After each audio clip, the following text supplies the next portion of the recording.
সাজাতে গিয়ে যদি দেখি ব্রাইড এরকম নাক ডেকে ঘুমাচ্ছে, বলো তো কেমন লাগে?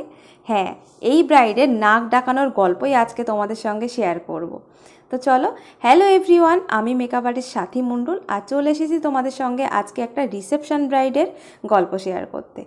তো আমি ব্রাইডের বাড়িতে চলে এসেছি আর ব্রাইডের টাইম দেওয়া ছিল 2:30, কিন্তু আমাকে ফোন করে বলা হয়েছিল 2টোয় আসতে, কারণ কন্যাযাত্রীর লোক নাকি সন্ধ্যার আগেই চলে আসবে। তো দেখো, এখানে ঘড়িতে 3:30 বাজে আর আমার ব্রাইড কিন্তু এখনও এসে পৌঁছায়নি।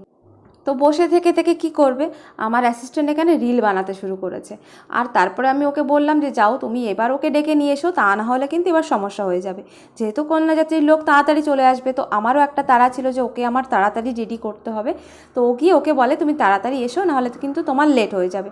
তো ব্রাইড যখন এসে পৌঁছায় তখন বাজে ঘড়িতে 3:45। তো এসেও আবার চলে যায়। কাজ শুরু করতে করতে আমাদের 4টে বেজে যায় তখন। আর বিয়ে বাড়িতে কিন্তু দারুণ গান বাজছিল, সেটা কিন্তু তোমরা আমার অ্যাসিস্ট্যান্টকে দেখে বুঝেই গেছো। আর সকালে আমার ব্রাইড আমাকে ফোন করে বলে যে ওর নাকি 3টে নেল উঠে গেছে, তো সেটা করে দিতে হবে। মানে এটাতে 2টো উঠে গেছে, ওটার 2টো এটা তো এটা কি করেছে গো? এটা সাইডে ফাইডে এইসব এরকম ওই জন্যই উঠে যাচ্ছে। এই বাবা দেখো কাজ করেছে, দেখো এটার কি অবস্থা। সাইডে এখানে লেগেছে, এখানে সাইডে পলিশ রেখে আছে, পুরো কিউটিকালের উপরে উঠে গেছে পলিশগুলো। তো দেখতে পেলে আমার ব্রাইডের নেলের অবস্থা কি। বিয়ের আগের দিন তাকে নেলস করে দেওয়া হয়েছে, বিয়ের পরের দিনের মধ্যেই 3টে নেলস তার উঠে গেছে। তো যারা এরকম কাজ করো তাদেরকে বলবো তোমরা পয়সা নিয়ে এরকম কাজ করো না, অন্তত একটা সপ্তাহ স্টে করে তোমরা সেরকম কোনো প্রোডাক্ট দিয়েই তোমরা নেল করো। তোমরা যেমন বাজেট নিচ্ছ কাজটাও কিন্তু তোমাদের সেরকমভাবেই করা উচিত। ওকে, তো হচ্ছে আজকের আমার রিসেপশন ব্রাইড মৌমিতা। অনেক দূর থেকে মৌমিতা আমাদের এখানে এসেছে, তো অনেক কষ্ট হয়ে গেছে, ওকে দেখে বুঝতে পারছো চোখে মুখে ক্লান্তির ছাপ। তবু আমি একটুখানি মৌমিতার কাছে জেনে নেবো যে কেমন লুক আমার কাছে ও চায়। আমি তো অনেক দূর থেকে এসেছি, আমার দিদিভাইকে বলেছি তুমি যেটা চাইবে, আমার মুখে যেটা যাবে সেটাই তুমি করো। তো দেখা যাক লাস্ট পর্যন্ত কি হয়, কেমন লাগে আমাকে দেখতে। হ্যাঁ ঠিক আছে, তো পুরোটাই আমার উপর ছেড়ে দিয়েছে। আমার উপর ছাড়া মানেই আমার চাপ বেড়ে গেল যে ওর মনের মতো লুক ওকে দিতে হবে, এটাই হচ্ছে আমার এখন কাজ। তো চলো তোমরা দেখতে থাকো। তো শুনে নিয়েছো যে ব্রাইড কত দূর থেকে এসেছে, 7-8 ঘন্টা জার্নি করে কিন্তু শ্বশুরবাড়িতে এসেছে।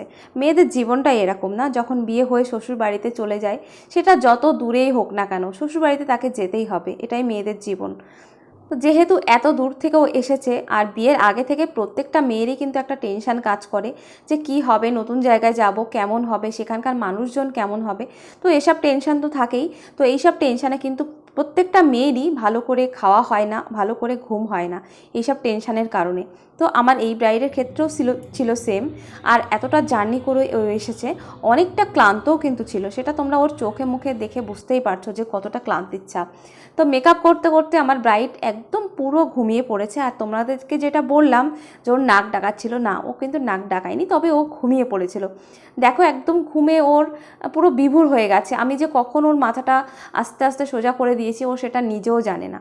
তো আমি যখনই কাজ করি আমার প্রত্যেকটা ব্রাইডদের বলি যে তোমাদের কিন্তু এই আমি যেটুকু টাইম মেকআপ করব এইটুকু টাইম কিন্তু তোমাদের রেস্টের টাইম।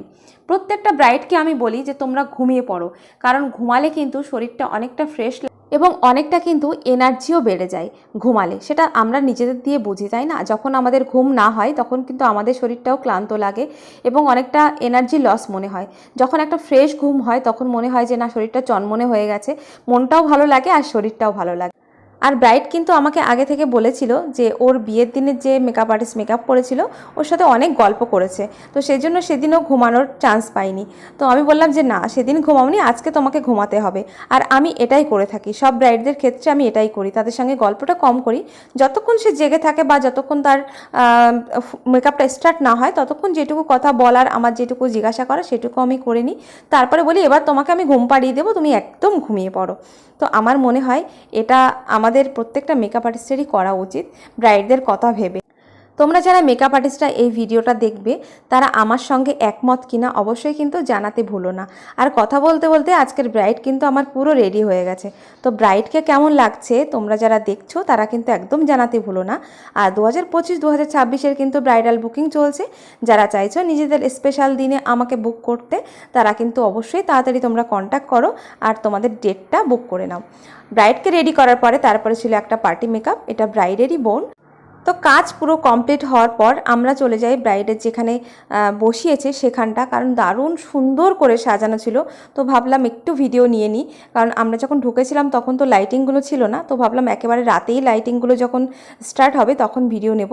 আর দেখো আমার ব্রাইড একদম রাজ রানীর মতো বসে আছে, কি তাই তো? ওকে রাজ রানীই কিন্তু লাগছে।